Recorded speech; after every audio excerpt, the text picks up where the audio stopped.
ये एक नॉर्मल हमारा ब्रेन है।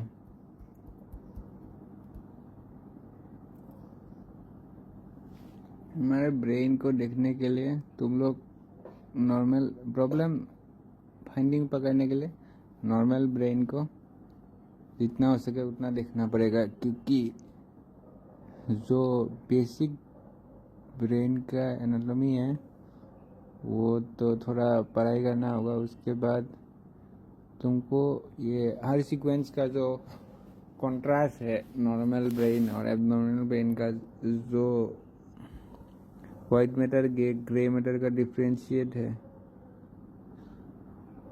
जहाँ जहाँ पे CSF एक्चुअल में रहता है और जहाँ जहाँ में मतलब पोस्ट CBA ऐसा कुछ रहने से वो एरिया अलग दिखता है। तो उसके हिसाब से तुमको प्लेन देखने से ही उतना आइडिया होगा। और ये हो गया DWI।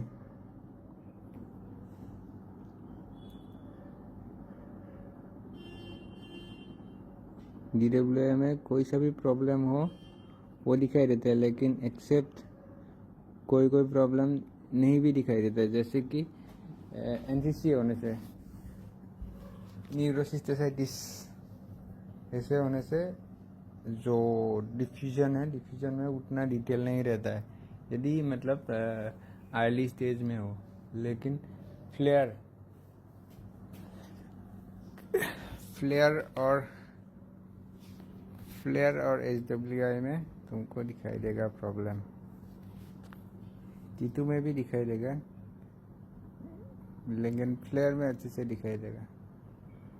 तो हर सीक्वेंस को देखना पड़ेगा करने के बाद।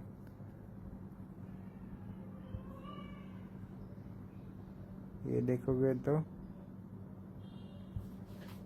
ये पेशेंट का नॉर्मल ही है।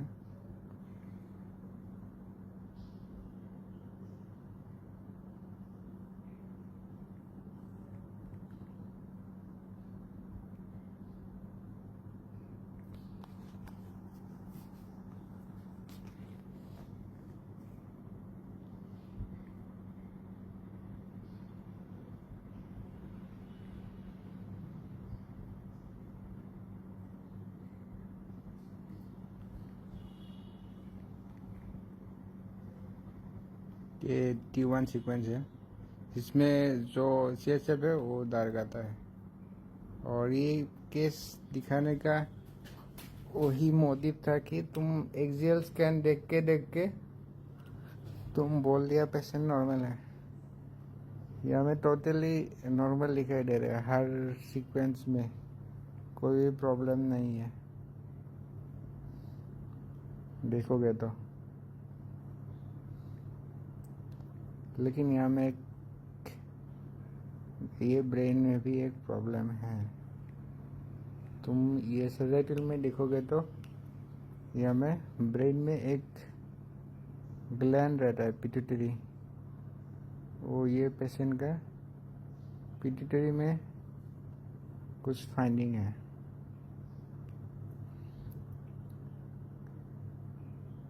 ये तो नॉर्मल स्कैन है, मतलब जो नॉर्मल सजाइटल लेता है, लेकिन यहाँ में तुम देखोगे तो पिट्यूटरी थोड़ा अलग दिखाई दे रहा है।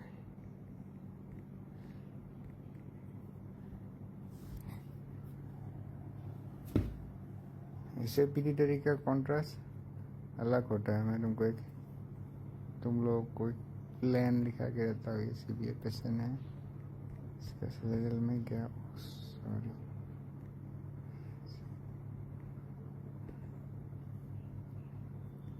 ये जो पिट्यूटरी है इसमें देखो, इसमें एक ही इमेज आया है।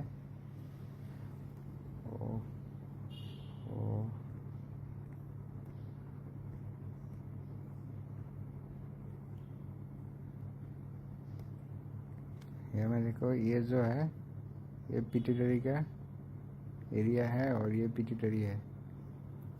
पिट्यूटरी नॉर्मली ऐसे रहता है, मतलब जो वाइट मैटर है ऐसा कॉन्ट्रास्ट में रहता है, और और ये तो 5 mm काट रहा है, इसीलिए पिट्यूटरी मिस हो गया, एक ही स्लाइड में आया है। लेकिन ये पेशेंट का पिट्यूटरी में ये पेशेंट का पिट्यूटरी में प्रॉब्लम है। तुम लोग देखोगे तो यहाँ में कोई एक फ्लूइड जैसा दिखाई दे रहा है और ये वाला इससे ज़्यादा डार्क है। तो ऐसा होने से पिट्यूटरी का देखना चाहिए, क्योंकि ये पेशेंट का पिट्यूटरी नहीं दिया है। और ऐसा पिट्यूटरी में कोई मतलब प्रॉब्लम होने से most of the case female patient का ही वहाँ में ट्यूमर रहता है, और उसके लिए प्रोलेप्टिन एक ब्लड रिपोर्ट है, वो देखना ज़रूरी है। यदि प्रोलेप्टिन हाई है तो ब्रेन में एमआरआई ब्रेन या फीमेल पेशेंट का, और ऐसा कुछ होने से ये पिट्यूटरी करना चाहिए। जब भी पिट्यूटरी होगा तब पिट्यूटरी दिखाएंगे। आज एक सीबीए और एक जेई केस दिखाएंगे। जेई में क्या होता है, सीबीए में कैसा दिखाई देता है। इसमें देखोगे तो ये पेशेंट का ये T2 सीक्वेंस है। या में देखोगे तो ये डिफरेंट कोई फाइंडिंग दिखाई दे रहा है। जहाँ में बीच वाला हिस्से में तो फ्लूइड है, बाकी साइड में डार्कर हाइपो दिखाई दे रहा है। ये एक्चुअली ऑल ब्लीड है। तो जो ब्लीड है वो फ्लूइड की तरह रिएक्ट कर रहा है, इसीलिए वाइट आया है। और जो डार्कर एरिया है वो भी ब्लीड ही है। ये देखोगे तो ऑल ब्लीड होने से डिफिजन में ऐसे दिखाई देता है।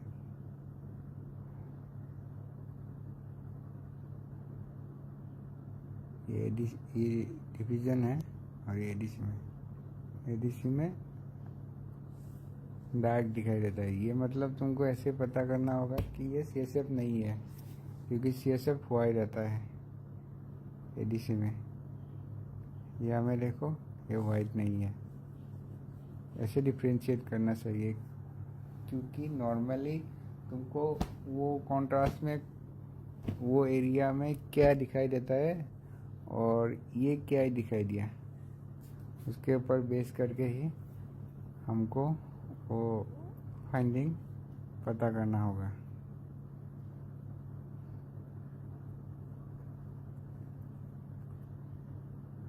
ये देखो फ्लेयर, इसका मेन मकसद यही है कि CSF का सिग्नल लो कर देता है, CSF का सिग्नल डार्क कर देता है, हाइपो कर देता है।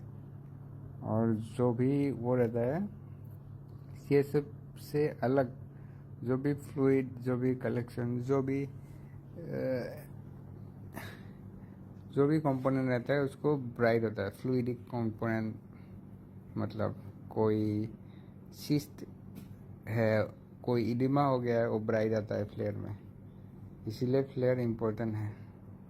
ये देखोगे तो फ्लेयर में ब्राइट आया है। ये सब जो आया है ये मतलब एज रिलेटेड ऐसा कुछ प्रॉब्लम होने से ऐसे थोड़ा इडिमा रहता है, इसको इडिमा बोलते हैं। कोई पेशेंट में कोई फाइंडिंग नहीं रहता है, और जो इन्फेक्शन है उसका मतलब इंडिकेशन ब्रेन में इडिमा आता है। तो ऐसे तो वो प्रॉब्लम नहीं है, लेकिन जो इन्फेक्शन है उसके वजह से ऐसा कुछ हुआ है, ये प्रेडिक्ट कर सकता है। यहाँ में देखोगे तो ये HWA है। HWA में ब्लीड ब्लैक दिखता है, तो ये देखो ये जो ब्लीड है ये ब्लैक आया है। और ये क्योंकि ये पुराना ब्लीड है, अंदर में जो है वो मतलब फ्लूइड जैसा कोई कंपोनेंट है, इसीलिए वो यहाँ में भी हो ही गया है। और जो ब्लीड है HWA में ब्लैक आता है, ऐसा दिखाई देता है।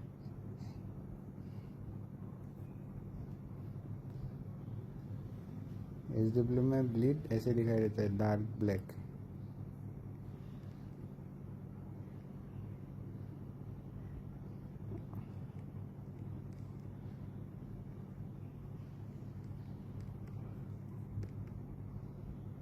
और T1 में भी, क्योंकि ये फ्लूइड भी नहीं है, मतलब ब्लीड है, तो T1 में जो फ्रेश ब्लीड है वो वाइट आता है, ऐसा दिखाई देगा। मतलब ये 3-4 दिन ऐसा कुछ हिस्ट्री होगा। और हमको ये कॉर्नल सेजाइटल लेना ज़रूरी है, क्योंकि कॉर्नल सेजाइटल लेने से जो ब्लीडिंग का एरिया है उसका डायमीटर हम एक्स एक्सिस और वाई एक्सिस उसके हिसाब से इसको माप सकता है, और इसका लोकेशन भी फुल्ली आइडेंटिफाई कर सकता है। ये सेजाइटल है, सेजाइटल में देखोगे तो ये जो एरिया है ये ब्लीड का एरिया है। और ऐसा कोई ब्लीडिंग होने से एनजीओ लेना ज़रूरी है, क्योंकि most of the cases artery कहाँ में, मतलब बहुत आर्टरी देखना ज़रूरी है CPO केस में।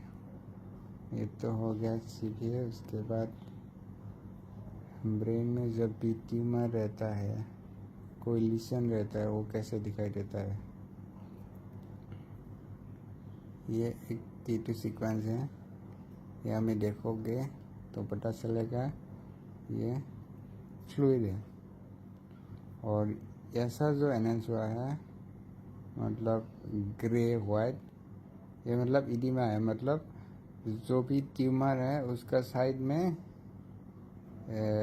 वो हो गया है, फ्लूइड आके सेल को वो कर दिया। मतलब कभी कभार काटने से, इन्फेक्शन होने से फूल जाता है साइड का एरिया, ऐसा होता है जो बॉडी का पार्ट में, ऐसा ही ब्रेन के अंदर भी होता है। कोई ट्यूमर होने से वो इन्फेक्टेड है, इसीलिए जो साइड का सेल है उसको भी ख़राब करने लगता है।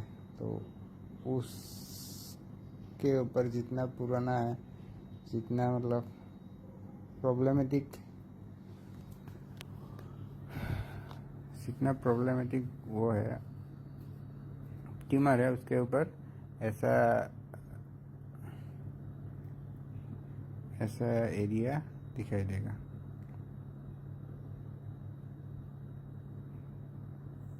ये देखोगे तो यहाँ में मल्टीपल सीस्ट,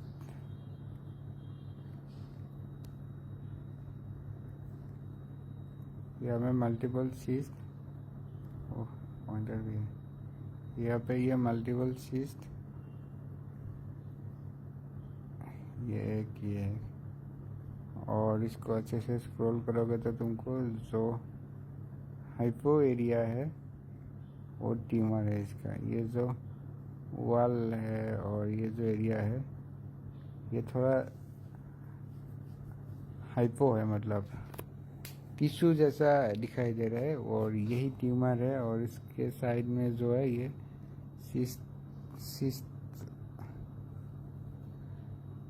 सिस्ट टाइप का जो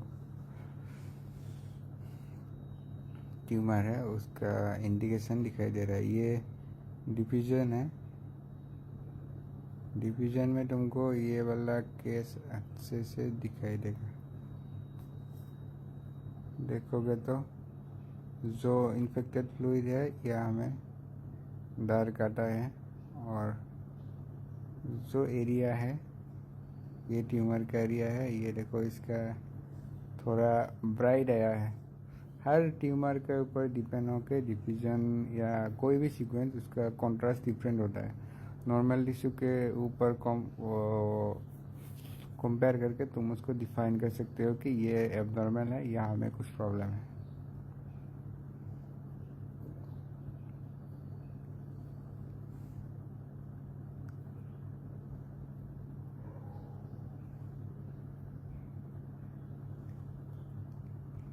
और ये रहा एडीसी।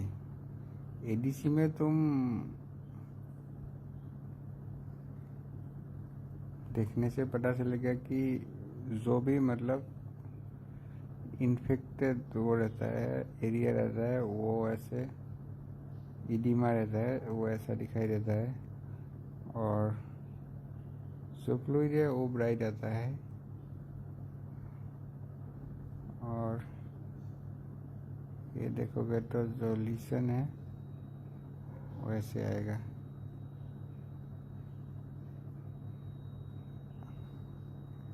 एक्चुअली में तुम कंपेयर करके पता करना होगा, ये साइड वाला देखो और ये साइड वाला देखो, इसका टोटली डिफरेंट मतलब कॉन्ट्रास्ट क्रिएट हुआ है।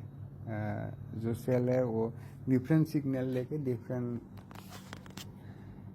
हाइपो और हाइपरटेंस डिफ्रेंशिएट होके इमेज आया है, तो उसके हिसाब से तुम इसको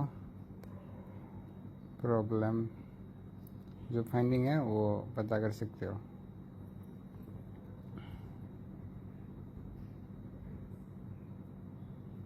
फ्लेयर में पूरा मतलब जो एरिया है वो डिफाइन कर सकते हो कि ये एरिया में इन्फेक्शन है, और बाकी सीक्वेंस में ये डायरेक्टली नहीं मतलब डायरेक्टली नहीं वो कर सकते हो कि यही में प्रॉब्लम है।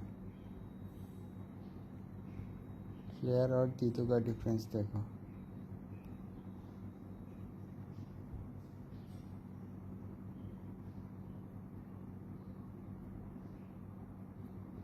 ऊपर वाला फ्लेयर है, नीचे वाला टीटू है। फ्लेयर में जो भी इन्फेक्टेड एरिया है वो डायरेक्टली मतलब कॉन्ट्रास्ट डिफरेंशिएट दिखाई देता है।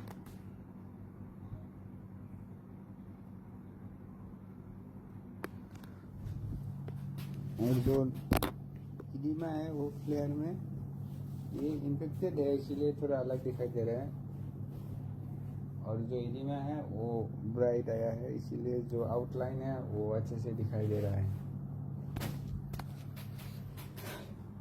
इसके बाद आएगा HWI।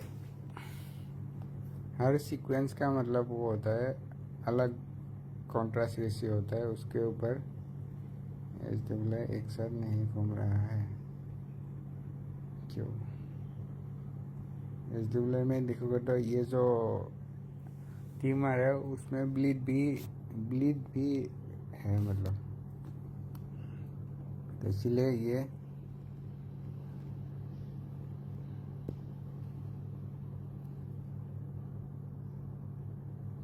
ये वाला हिस्सा ब्लैक गया है। यहाँ में ब्लीड भी है ट्यूमर का एरिया में, अंदर में।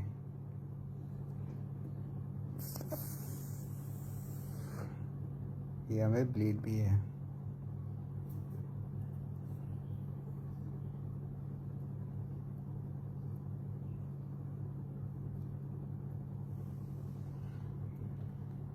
उसके बाद T1 में फ्लूइड डार्क आता है, इसीलिए जो भी फ्लूइड है वो डार्क है, और इन्फेक्शन के वजह से जो ब्रेन का वाइट मैटर और ग्रे मैटर में फ्लूइड आ गया है, वो फ्लूइड के ऊपर डिपेंड करके ये वाला हिस्सा भी डार्क आया है।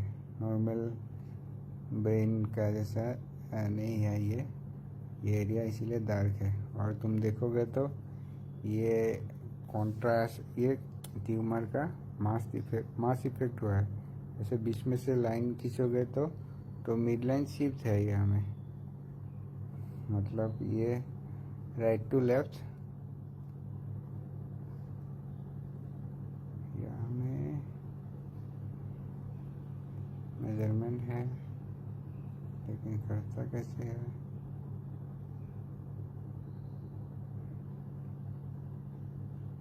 तो मेजरमेंट का कहा गया, हाँ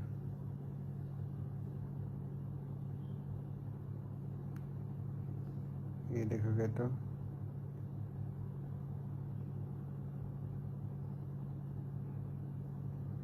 ये हो गया। और एक मेजरमेंट लेना था, पेंसिल, ये मतलब मिड लाइन है, और मिड लाइन से ये जो ट्यूमर है, और एक मेजरमेंट लेते हैं।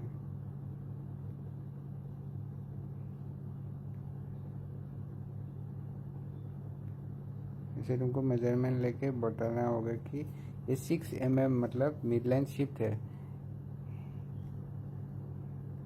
ये ट्यूमर की वजह से यह में जो मास इफेक्ट क्रिएट हुआ है, ब्रेन एक्चुअली एक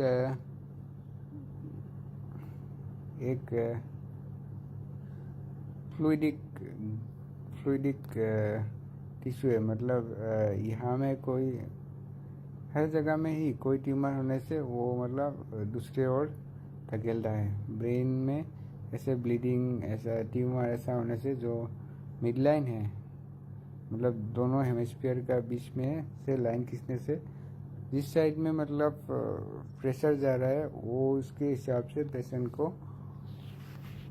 का जो ऑपरेशन है और पेशेंट का जो ट्रीटमेंट है वो डिफाइन करता है कितना ज़्यादा मतलब प्रॉब्लम क्रिएट कर रहा है ये ट्यूमर। ये 6 mm मिड लाइन शिफ्ट है, मतलब ये जो एरिया है वो उतना ज़्यादा प्रेशर क्रिएट कर रहा है, इसीलिए जो ये राइट साइड में इसको धकेल रहा है।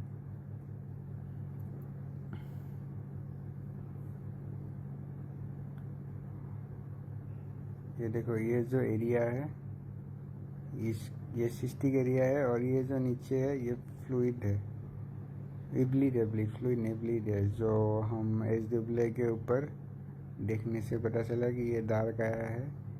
ये जो आउटलाइन में दिखाई दे रहा है ये ब्लीड है, और ये जो हिस्सा है ये ऐसे करके जो एक डार्कर आउटलाइन आ रहा है, ये इन्फेक्शन की वजह से वहाँ में इडिमा हो गया है। जीवन तो हो गया। उसके बाद यह है कॉर्नियल में तुमको एक्चुअल आइडिया होगा ये कहाँ तक फैला हुआ है। ये ऑक्सीपिटल लोब में पूरा फैला हुआ है।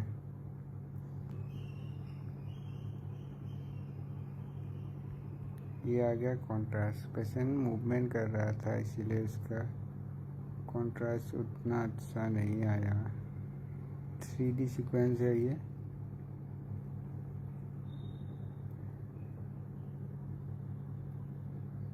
है कॉन्ट्रास्ट का सीक्वेंस। तुम लोगों को कॉन्ट्रास्ट देने से देखना होगा कि ये जो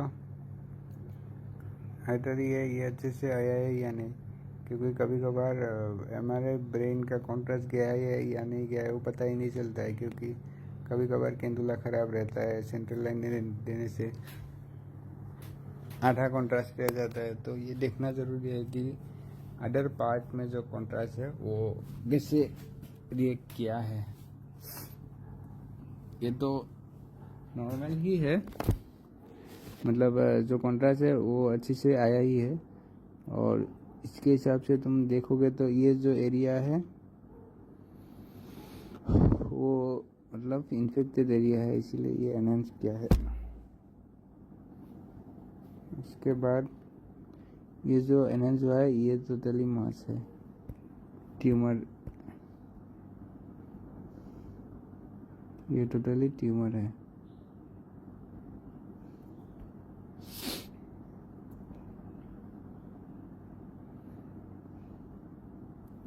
उसके बाद नेक्स्ट केस और एक था जेई जापानीज एनकेफेलाइटिस।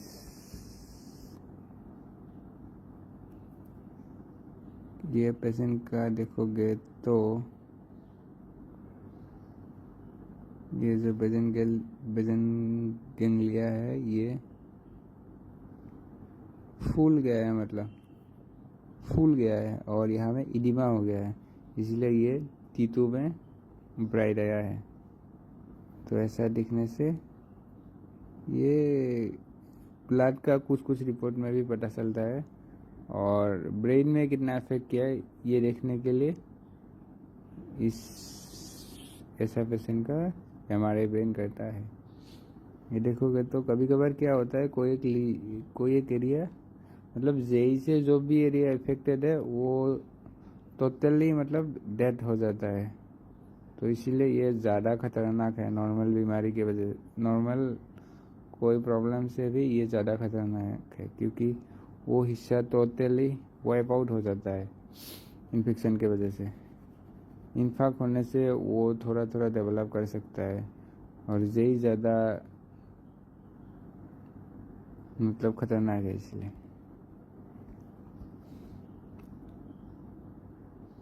यहाँ में देखोगे तो जो बेजन एरिया है वो टोटली इडिमा हो गया है।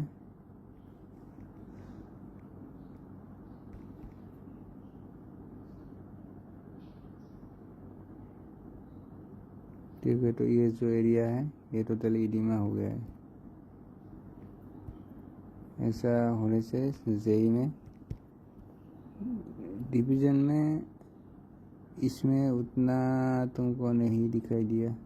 देखोगे तो डिवीज़न में उतना इंफॉर्मेशन नहीं रहता है। डिवीज़न में देखोगे तो ये एरिया थोड़ा ब्राइट आया है।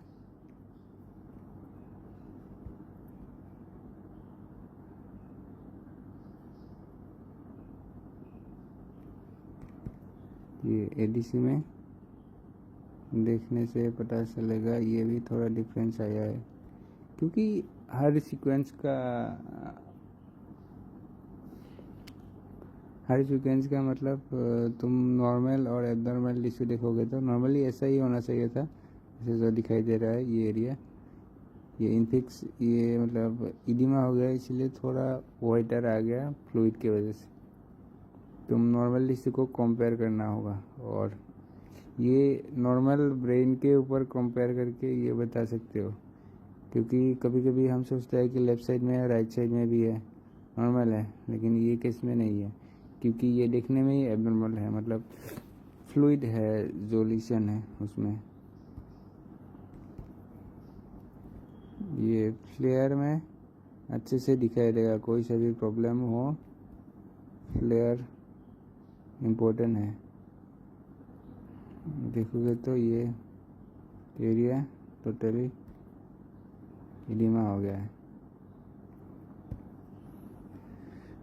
फ्लेयर में फ्लूइड सप्रेस नहीं होता है, सीएसएफ सप्रेस होता है, इसीलिए फ्लेयर ब्रेन का इम्पोर्टेंट सीक्वेंस है। और इसका तो कहाँ में भी ब्लीड नहीं है, इसीलिए एसडब्ल्यूए में कोई भी डिफ्रेंशिएट नहीं कर पाओगे। T1 में तुमको दिखाई देगा कि ये डार्क है, क्योंकि यहाँ में फ्लूइड है, इसलिए ये डार्क आया है।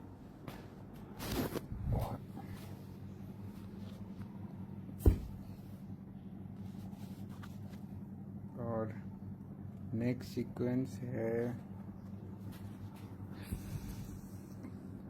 ये देखोगे ये कॉर्नल में दिखाया, देखने से तुमको पता चलेगा कि कौन सा एरिया अफेक्टेड है। ये वाला एरिया अफेक्टेड है। इसका एंजियो भी करने के लिए दिया था, लेकिन एंजियो में उतना डिटेल नहीं है। और ये पेशेंट तुमको देखोगे तो ये कॉन्ट्रास्ट में भी ये हाइपो आ रहा है।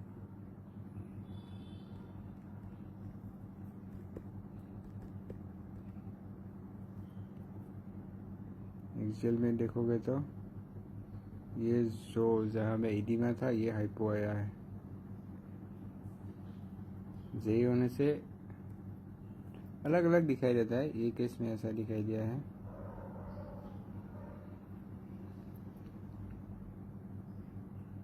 ये देखोगे तो ये हाइपो आ गया है, मतलब वहाँ में जो कॉन्ट्रास्ट है मोस्ट प्रोबेबली गया ही नहीं, ऐसा कुछ होगा हमें भी, या वो जेई रहने से ऐसा ही रिएक्ट करता है, क्योंकि जेई का केस इतना नहीं मिलता है। तो ये याद रखने के वाली बात है कि जेई होने से ऐसा फाइंडिंग्स मिलता है। ये T2 में ब्राइट मतलब फ्लूइड। और T1 में हाइपो मतलब